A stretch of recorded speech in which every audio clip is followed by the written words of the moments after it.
Thank you, thank you. Thank you, everybody. Thank you. Wow, thank you. Thank you.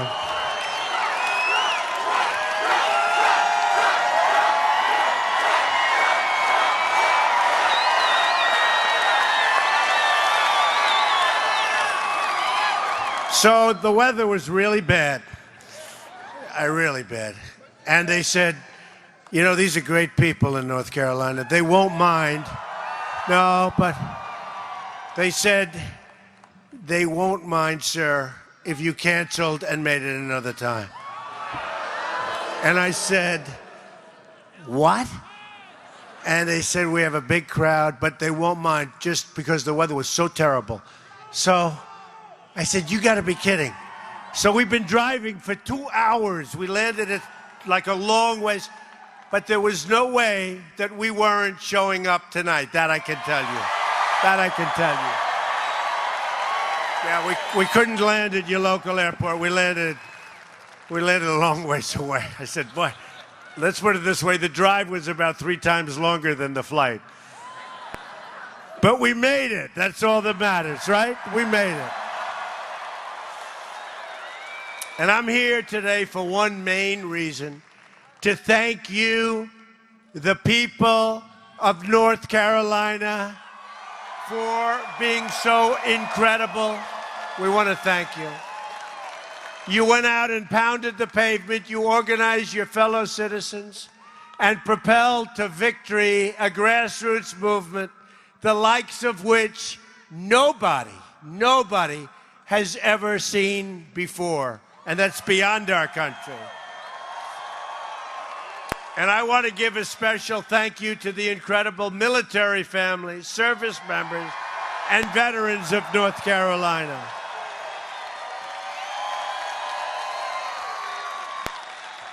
And they were great.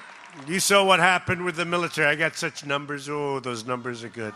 I won't talk about, we don't talk about numbers. We bring people together. But boy, were those numbers good.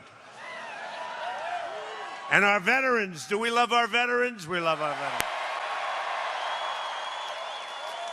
But your state's legacy of service is an inspiration to us all.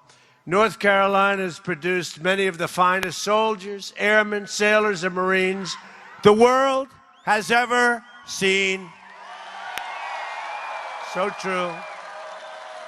Our men and women in uniform represent the absolute best of us. We must follow their example, working in unison toward a shared goal across every social, racial, and economic line. They understand that to accomplish the mission, we must all be pulling in the same direction. We have to get together. They know that we must leave no man or woman behind. These patriots have shed their blood to defend our country in distant fields of battle across the earth. Our debt to them is eternal and everlasting. Amazing people. Amazing people. And you know, we have a very special person here tonight who we're going to introduce very shortly. Boy, it's been such a popular choice. We salute their sacrifice and we salute the flag they fought to protect. We love our flag, right? We love our flag. We love our flag, and we don't like it when we see people ripping up our flag and burning our flag. We don't like it. We don't like it. And we'll see what we're going to do about that, okay? We're going to see. Tomorrow is the 75th anniversary of Pearl Harbor. It's a milestone that marks the ultimate sacrifice of those who wear the great uniform. It's a reminder, too, of the valiant efforts of America's fighting men and women who have liberated millions from tyranny and oppression. Now today, our brave men and women are the first in line defense against radical Islamic terrorism, words that some people don't like to say, an ideology of death that slaughters innocent men, women, and children. We're going to protect our people. We're going to protect our country, believe me. In every generation, a new threat to freedom arises. And just as we defeated these threats, we faced generations in the past, and you understand that, so too will we defeat the forces of terrorism. It's unseen in many cases, but we're going to defeat that force, and we're going to defeat it strongly and quickly. Believe me. We will prevail. We stand here today just miles from Fort Bragg, the home of heroes. It's a home of heroes. Our special forces at Fort Bragg have been the tip of the spear in fighting terrorism. The motto of our Army Special Forces is to free the oppressed, and that is exactly what they have been doing and will continue to do. At this very moment, soldiers from Fort Bragg are deployed in 90 countries around the world. Can you believe that? 90 countries. Based in Fort Bragg is the 82nd Airborne Division, also known as the All-American Division. We stand in awe of their achievements. We really do. Not far from here sits 45% of the entire United States Marine Corps at Camp Lejeune. I've been to Camp Lejeune. We love Camp Lejeune. 12,000 citizen soldiers fill the ranks of the North Carolina Army and Air National Guard. The National Guard rushed to the scene to help the victims of Hurricane Matthew and so many other catastrophes. And we continue to send our thoughts and prayers to those recovering in its wake. The military families in North Carolina are a national treasure, and it will be the duty of my administration to ensure that we protect those who protect us.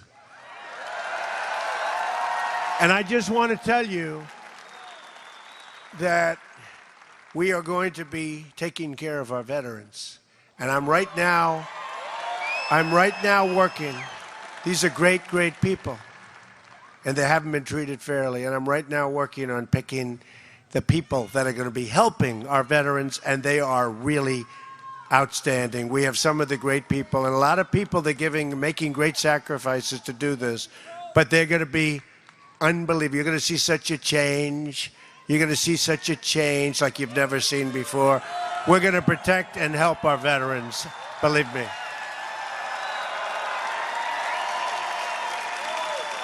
That brings me to the second reason that I'm here, to discuss our action plan to make America great again, beginning with the rebuilding of our military. And we will. You're going to see it. I'm so looking forward, probably next week, you're going to see what we're going to do to take care of our vets. It's going to be announced. A lot of things are going to be announced. Stay tuned, folks.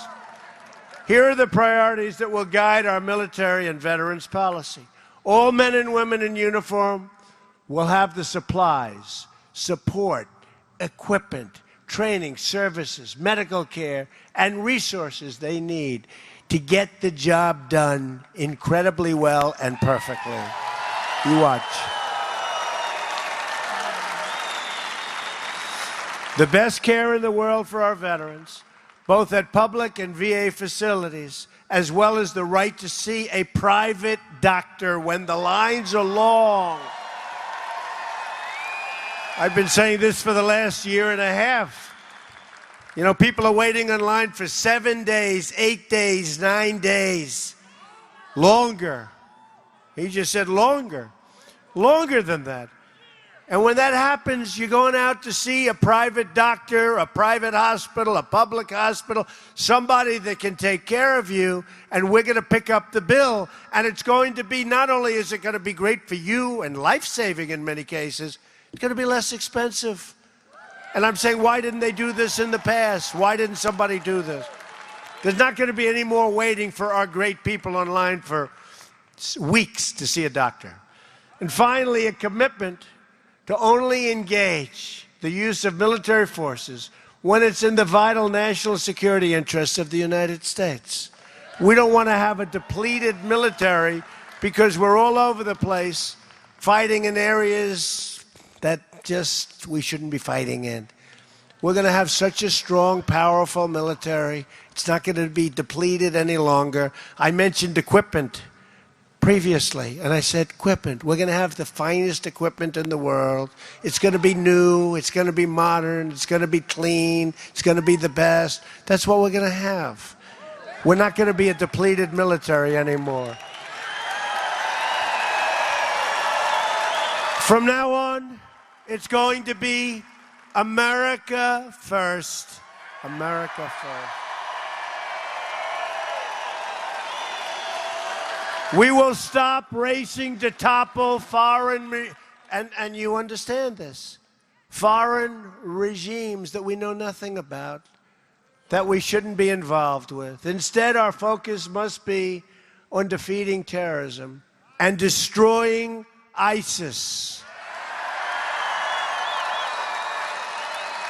And we will. Any nation that shares these goals will be our partner in this mission. We won't forget it.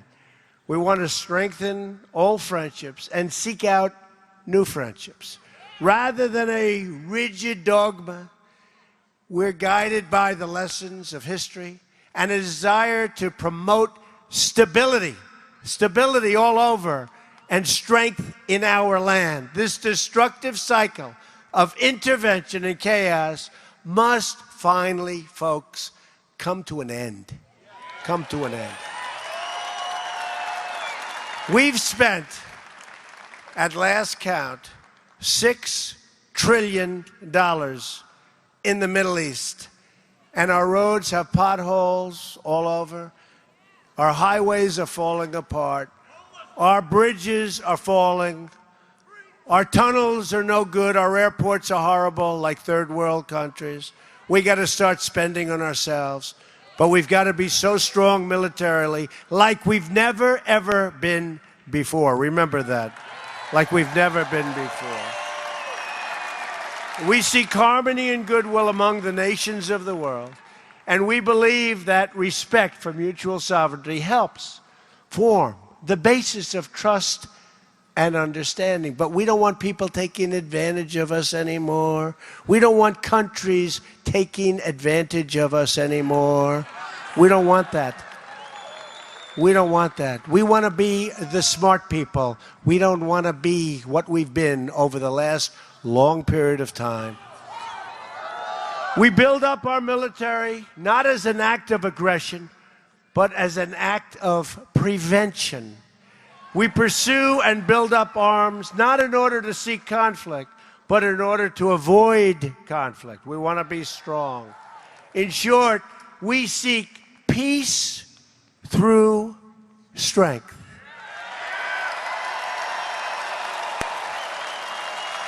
That is why in my first budget report to Congress, I am going to ask for the elimination of the defense sequester. It's enough. Depletion, I call it depletion. Gets worse and worse every year, not for our military. We will show the world that America is going to be strong again, stronger than ever before. We're going to be stronger militarily than ever before. And hopefully we don't have to use our military. But we're going to be stronger than ever before. And there's rarely been a time when we've needed this strength more than we have right now. But in order to succeed with our defense policy, we must find the right person to lead our Defense Department. Is that right?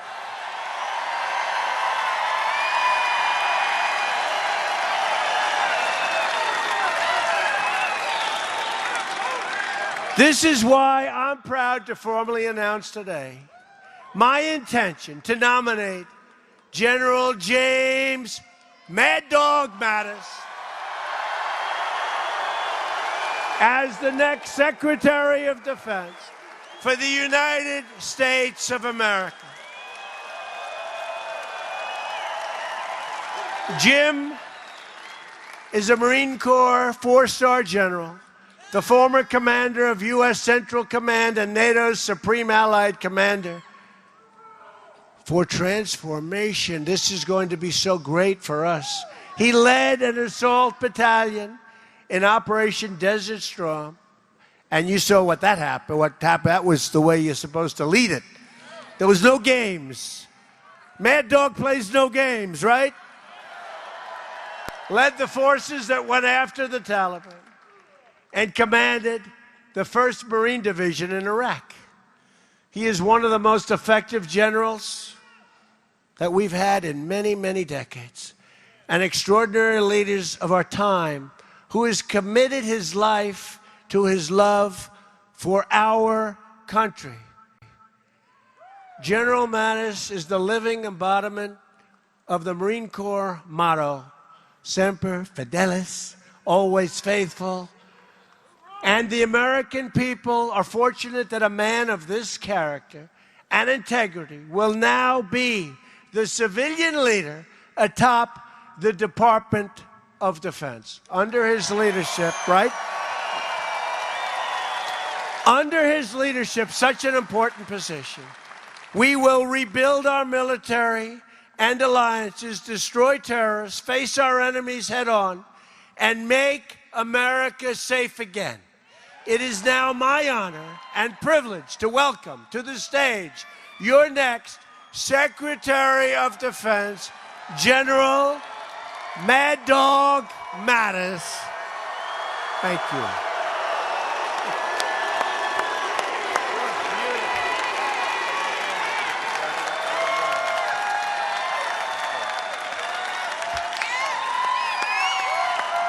Thank you.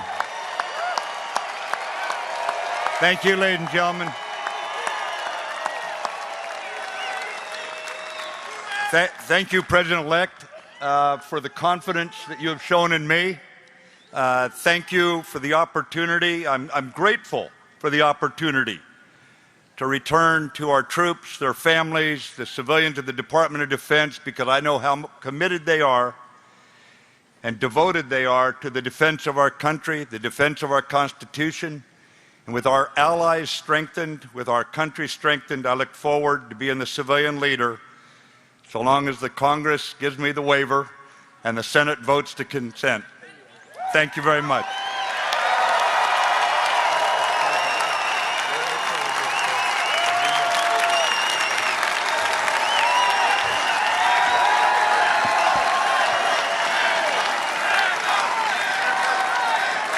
What a great guy. He's going to be incredible. He'll get that waiver, right? He's going to get that. Oh, if he didn't get that waiver, there'll be a lot of angry people. Such a popular choice. I believe we're in the process of putting together one of the all-time great cabinets that has ever been assembled in our nation's history. We have some great, great people going to be named over the next couple of days, too. But to accomplish our goals, we must reject the failed approaches of the past. We must move past the tired conventional thinking of Washington, D.C. As Abraham Lincoln said, as our case is new, so must we think anew and act anew. My plan begins with bold structural reform to create millions of good-paying jobs and even great-paying jobs. You've been seeing what's been happening over the last couple of weeks. And we haven't gotten there yet. We haven't gotten there yet. We were very proud of saving 1,100 jobs in Indiana with the help of Mike Pence, Vice President-elect, who's incredible. We're very proud of Mike Pence, by the way. Whether it's producing steel, building cars, or curing disease, we want the next generation of innovation and production to happen right here in America and right here in North Carolina. And don't forget, when we started, even 4 weeks before, they said, well, we're going to have an awfully hard time winning Florida, an awfully hard time winning North Carolina. We're not going to win Pennsylvania. We're not going to win Michigan. We're not going to win Wisconsin. We're not going to win Iowa. And Ohio's going to be tough. So it started out, we won Ohio by more than 8 points. We won Iowa by a massive number, 10 points. Then we went down and we won Florida. Remember that fantastic evening? We have breaking news. Donald Trump wins Florida. Donald Trump wins North Carolina.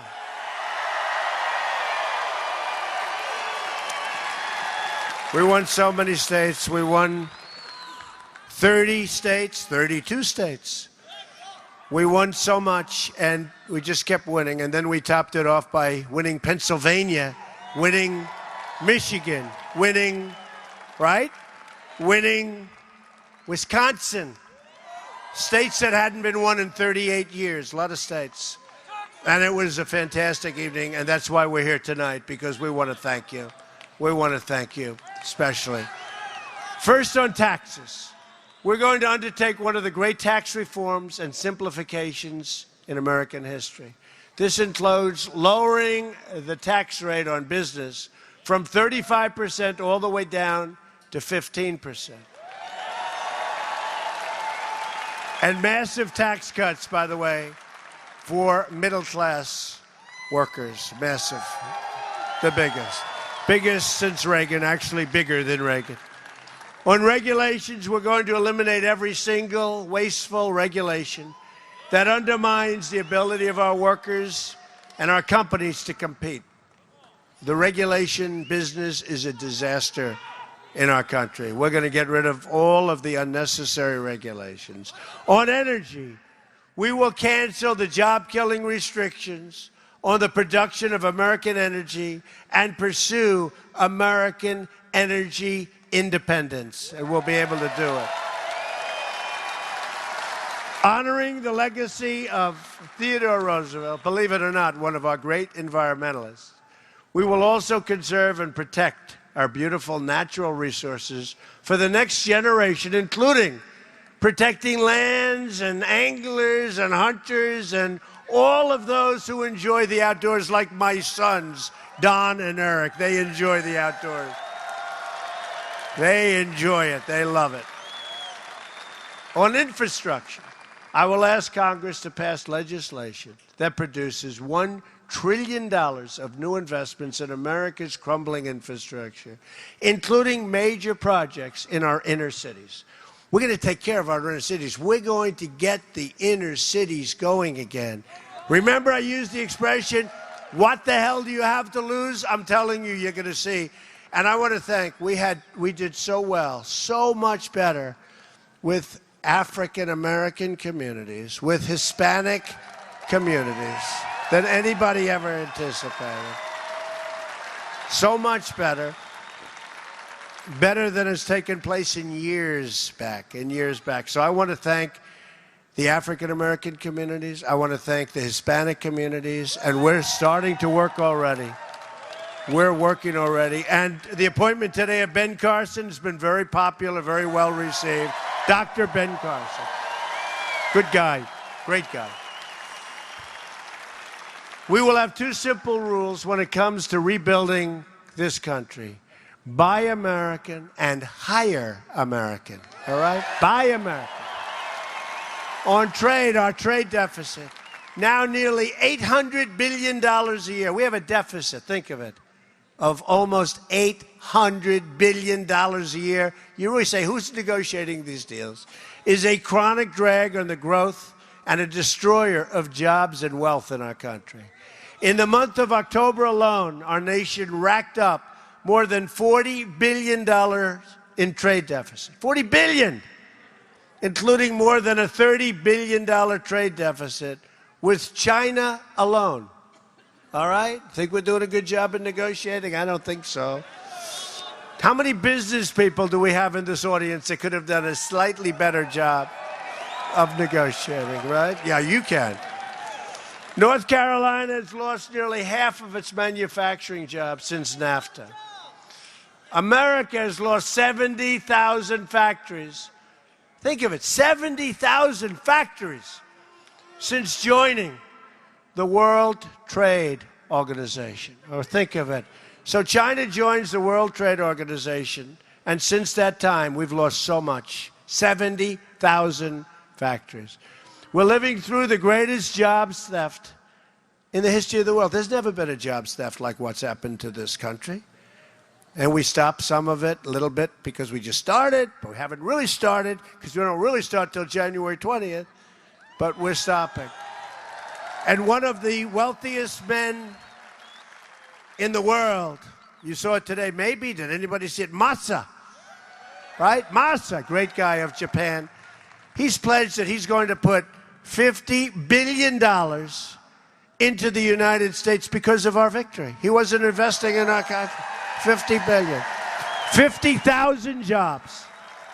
50,000 jobs he's going to be investing in. He's a great guy.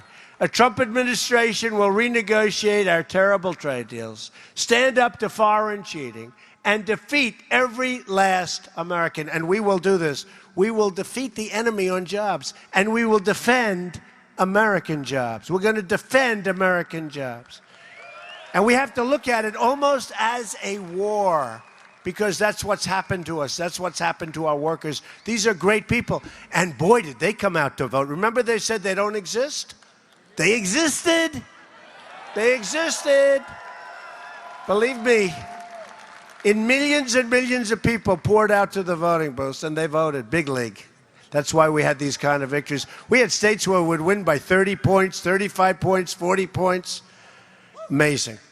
And if a company wants to fire their workers, leave our country, and then ship their products back into our country, there will be consequences. I'm sorry. There will be consequences. Big consequences. On health care reform, every day, the law known as Obamacare is destabilizing our health care, really destabilizing it, surging premiums and forcing providers out of the market. If we don't act, the damage will be irreversible. We're going to act. That is why we're going to repeal and replace Obamacare. We have no choice. We have no choice. We have absolutely no choice. So we're going to repeal and replace Obamacare, and you're going to get health care at a much lower price with a much lower deductible. It's so high now, you really can't, and for the most part, you can't use it. But we are going to have great health care at a much lower price. On child care, I'm asking Congress to pass legislation to make safe and affordable child care accessible to all, and people like that. That's something that Ivanka Trump, did anybody ever hear of Ivanka Trump, right? Ivanka Trump has been fighting for a long time, and I have, and I agree with her. On crime, the murder rate has experienced its largest increase in 45 years. We are going to support the incredible men and women of law enforcement, and we are going to bring this terrible crime wave to an end. Highest in 45 years, the murder rate. On immigration, we will be the administration that ended illegal immigration. We will construct a great border wall, dismantle the criminal cartels, liberate our communities from the epidemic of gang violence and drugs. We will get rid of the drugs that are pouring into our country. We will ask Congress to reform our visa and immigration programs to protect jobs and wages for American workers. And we will be appointing very shortly somebody to head up our program. And I will tell you, this person, like General Mattis, will do a phenomenal job, because we're going to stop people from coming into our country illegally, but we're going to have people come into our country, and they're going to come in by the thousands and the hundreds of thousands, but they're going to come in, they are going to come in legally, right? But by the hundreds of thousands. We want people to come in, but they have to come in legally. To protect our country from terrorism and extremism, we will suspend immigration from regions where it cannot be safely processed. Right now, thousands and thousands and thousands of people are pouring into our country. We have no idea who they are, where they come from, do they love us? In a lot of cases, no, they don't love us. A Trump administration will always put the safety and security of the American people first. Okay, remember that. Safety of the American people. Ethics reform will be a crucial part of our 100-day plan as well. We're going to drain the swamp of corruption in Washington, D.C. We're going to. I will impose a 5-year ban on executive branch officials becoming lobbyists and a lifetime ban on officials becoming lobbyists for a foreign government. We face many, many challenges, but this is truly an exciting time to be alive in our country, and hopefully to be alive in many other locations, because we are representative to a large extent of what's happening in the world. The world is looking up to us, but they haven't been looking up to us much.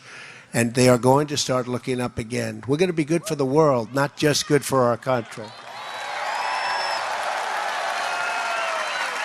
The script to what we're doing is not yet written. Remember, this has been a great, great movement, the likes of which they've never seen before.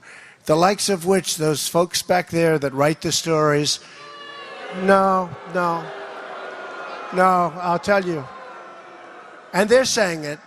They've never seen anything like this before. It's one of the great political phenomena of all time. And we're going to show them. We're going to do a great job. We're going to create a safe country. We're going to create a prosperous country. We're going to have jobs again, great jobs, not bad jobs, real jobs. And it's going to be something special. And hopefully they're going to write the truth.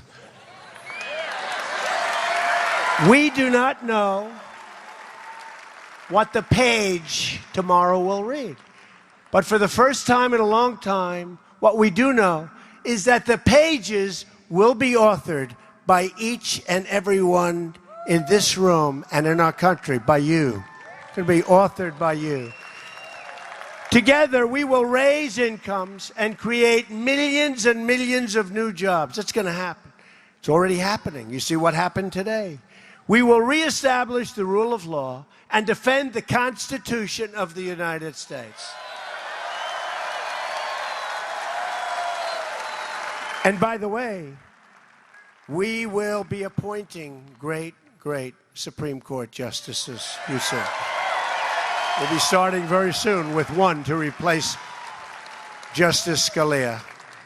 Great man. We will protect the right of every American to live in safety and peace. We will restore and respect, and we will respect people's rights. We will respect constitutional rights. And for all America, we will respect our great American flag again, believe me. We will heal our divisions and unify our country. When Americans are unified, there is nothing we cannot do. Nothing. No task is too great, no dream too large, no goal beyond our reach. My message tonight is for all Americans, from all parties, all beliefs, all walks of life. It's a message for everyone.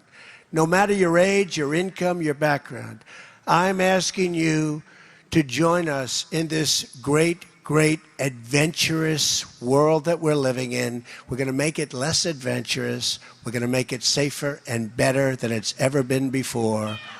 I'm asking you to dream big again as Americans. I'm asking you to believe in yourself, to believe in your country, and to believe in your future. Because we've got a great future. What I've seen more than anything else is how great the future of our country is going to be. And if we do that, then all together, we will make America strong again, stronger than ever before. We will make America rich again. A lot of people don't like the sound of that, but we need that to take care of our military, to take care of our veterans, to take care of all of the things that we have to. We're going to be a rich nation again. We're going to be a wealthy nation again. We're going to make America. We're going to make America, like it says on all of those caps, those millions and millions of caps that have been sold all over this country, and all of those signs.